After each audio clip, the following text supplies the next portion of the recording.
one for you. I like the way that sounds. I'm about to do it for you. I like to break it down. This joint has got me.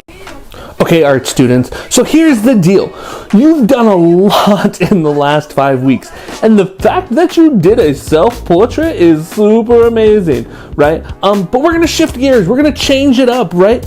Because you've done a lot on characters and faces and bodies, and now we're gonna kind of just take a different look at a different aspect of art.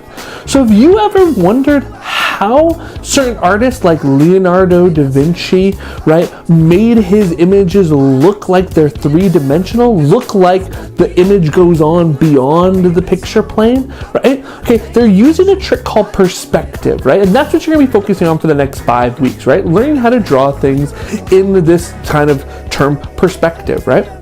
So first you're gonna get started off this week, week number 6, with 1 point perspective.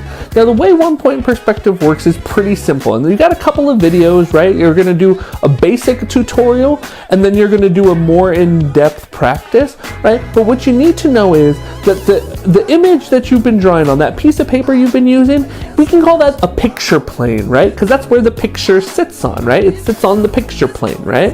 And on the picture plane, you could have an imaginary scene in it, right? Imagine that you wanted to show a whole scene that went deep in, right? So you wanted to have a foreground, a middle ground, and a background, something deep into the background, right?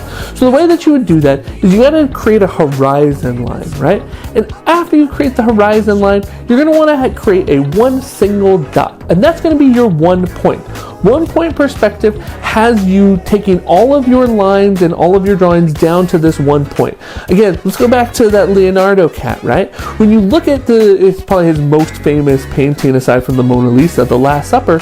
If you look at it, all of the lines that are moving away from the picture plane are going all towards the one vanishing point, right? And that's what gives it that realistic three-dimensional appeal. So you're gonna play around with that. You're gonna draw a couple of cubes, you're gonna make a couple of like houses, and then you're gonna do a little bit more practice moving forward in future weeks, okay? All right, good luck. This one, you're gonna wanna use a pencil, right? Because you're gonna probably have to erase quite a bit. So a pencil and a piece of paper for this one. All right, peace.